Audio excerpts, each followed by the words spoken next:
अस्सलाम वालेकुम जी, welcome back to my YouTube channel. मेरी यूट्यूब फैमिली कैसी है और कैसा गुजर रहा है आपका रमज़ान। उम्मीद है आप सब ठीक होंगे और आपके रोज़े भी बहुत अच्छे गुजर रहे होंगे।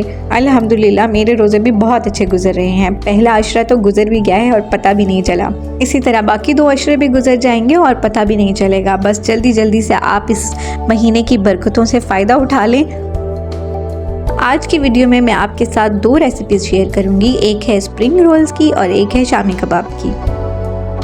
शामी कबाब जो है वो मैं बीफ के बनाऊंगी और ये रेसिपी मेरी सिस्टर ने मुझे बताई थी और ये बहुत ही मज़ेदार शामी कबाब बनते हैं इस रेसिपी से। तो चलें स्टार्ट करते हैं। पहले मैंने स्प्रिंग रोल के लिए वेजिटेबल्स की कटिंग शुरू की थी और यहाँ पे देखें मैंने गाजर को ना इस तरह से पील ऑफ किया था। इस तरह से गाजर बहुत जल्दी कट जाती है और टाइम नहीं वेस्ट होता। गाजर के दरमियान में जो इसका डंडल होता है ना, अगर आप चाहें तो उसको भी इसी तरह से पील ऑफ कर लें और अगर चाहें तो इसे फेंक लें, लेकिन मैंने पील ऑफ कर लिया था क्योंकि वेस्ट करने से बेटर है कि वो कुक हो जाएगा और उसका पता ही नहीं चलेगा।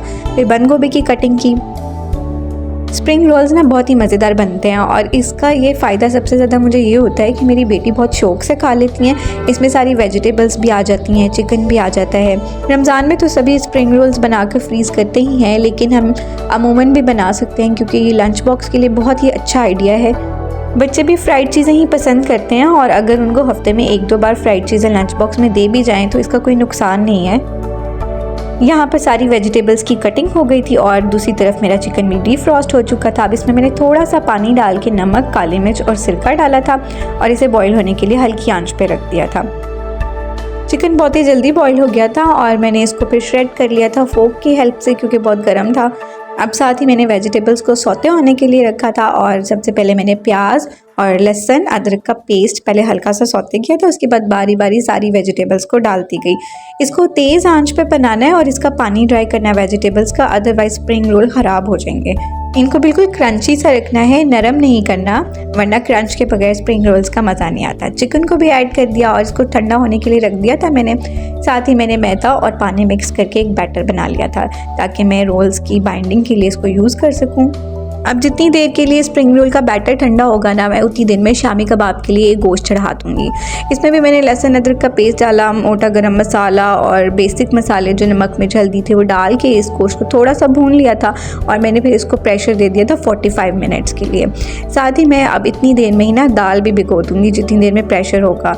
ये दाल मैं इम्तियाज़ से लेकर आई थी और ये बहुत ही साफ़ सुथरी और अच्छी मिल जाती है, यानी मुझे देखने की भी ज़रूरत नहीं पड़ती कि अंदर कोई पत्थर वगैरह तो नहीं है, लेकिन फिर भी मैं एक बार डालने के बाद ना इसको चेक ज़रूर कर लेती हूँ। शामी कबाब के लिए ना दाल की क्वांटिटी 1 किलो है और जो बीफ है वो मैं ले रही हूँ आधा किलो। देखिए यहाँ पे ना भिगोने से पहले मैं एक बार चेक कर रही हूँ, बिल्कुल साफ़ सुथरी है। इसको भी मैंने भिगो कर रख दिया था और 45 मिनट्स के बाद हमारे पास थोड़ा सा पानी इसमें बच जाएगा। उसी पानी में आपने इस दाल को भी डाल देना है और दोबारा से 15 मिनट्स का प्रेशर देना है। यहाँ पर मेरा बैटर भी ठंडा हो चुका था और मैंने रोल्स बनाने के लिए इसके अंदर फिलिंग की है। फिलिंग करने के बाद इसको दोनों साइड से टर्न दिया है ताकि बैटर बाहर ना निकले और जो मैंने मैदे का बैटर बनाया था उसको एजेस पे लगाकर इसको अच्छी तरह से फोल्ड कर दिया था। मैंने रोल्स बनाने शुरू कर दिए थे और साथ ही ये शामी कबाब का बैटर जब ठंडा हो गया तो मैंने हस्बैंड को भी काम पे लगा दिया कि आप इसको मशीन से निकालते जाएं और फिर इनकी मिक्सिंग से लेकर बनाने तक सारे का सारा काम मेरे हस्बैंड ने ही सरअंजाम दिया था। साथ ही साथ घर के बाकी काम भी चल रहे थे और आज मैंने ये कर्टन्स उतरवाए थे धुलवाने के लिए, तो सोचा ड्राइंग रूम भी ज़रा नीट एंड क्लीन हो जाएगा। तो यहाँ पे कर्टन जब मैंने उतारे तो फिर मेरी नज़र इस डाइनिंग टेबल की शीट पर भी पड़ी।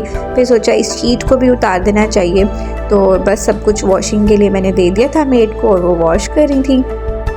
रोल्स और शामी कबाब भी बनाकर मैंने फ्रीज़र में रख दिए थे और अब फ्रीज़ होने के बाद ना मैंने इनको ज़िप-लॉक बैग में डालना शुरू कर दिया था। और यहाँ पे शामी कबाब की भी अच्छी क्वांटिटी बन गई थी, तकरीबन 50 से ऊपर ही बने थे और इनको 2 लोग लगे थे ना बनाने के लिए एक ही दिन में, तो ज़रा काम जल्दी वाइंड अप हो गया था क्योंकि बच्चों को भी देखना होता है, घर के बाकी काम भी चल रहे होते हैं। आप कितनी भी कोशिश करें ना कि रमज़ान से पहले ही बनाकर फ्रीज़ कर लें और रमज़ान में आपको बनाने ना पड़ें, तो ऐसा नहीं हो सकता क्योंकि अफ्तारियों में कोई आना जाना लगा रहता है, कोई गेस्ट आ जाते हैं तो फिर आपको ज़रूर दोबारा बनाने पड़ते हैं और ख़ास तौर पे जब आपका घर बच्चों वाला हो तो बच्चों की फरमाइश पर आपको बार बार देने पड़ते हैं। ये स्टेंसिल है जिसकी हेल्प से मेरे हस्बैंड ने शामी कबाब बनाए थे और जल्दी बन गए थे। अच्छा जी, शाम तक ना ये भी हो चुके थे कर्टन्स और इनको भी लगा लिया था। आजकल तो धूप भी बहुत अच्छी लग रही है, बल्कि कह लें कि अचानक से ही ना लॉन का मौसम आ गया है और ये पर्दे भी बहुत अच्छी तरह से ड्राई हो गए। इनको भी लगाया, शीट बिछाई, सारा काम वाइंड अप किया और अब हमें शाम को जाना था इफ्तारी पर। और हमारी इफ्तारी थी स्टोन ओव में, जहाँ पर बूफे था इफ्तार का। और इफ्तार बूफे में इनका कहना था कि अनलिमिटेड पिज़्ज़ाज मिलेंगे। बस फिर हम जैसे पिज़्ज़ा के शौकीन लोग पहुँच गए वहाँ पे। और ये है जनाब स्टोन ओव और यहाँ पे बहुत पीसफुल और बहुत अच्छा इन्वायरमेंट था।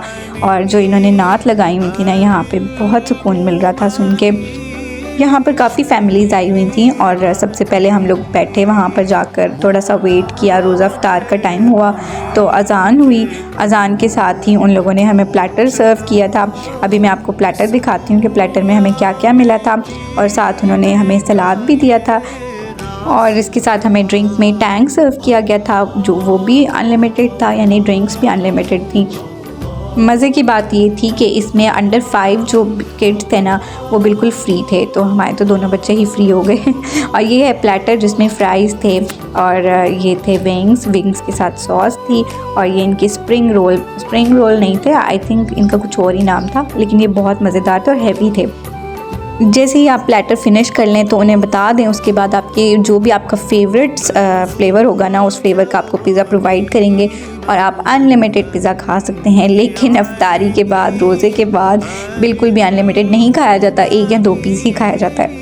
तो बस मैं आज का व्लॉग यहीं पे ख़त्म करना चाहूँगी। आपको व्लॉग कैसा लगा मुझे ज़रूर बताइएगा और अगर आप मेरे चैनल पर न्यू हैं तो सब्सक्राइब किए बगैर नहीं जाना आपने। लाइक ज़रूर करिएगा, कमेंट ज़रूर करिएगा, दुआ में याद रखिए। टेक केयर, अल्लाह हाफ़िज़।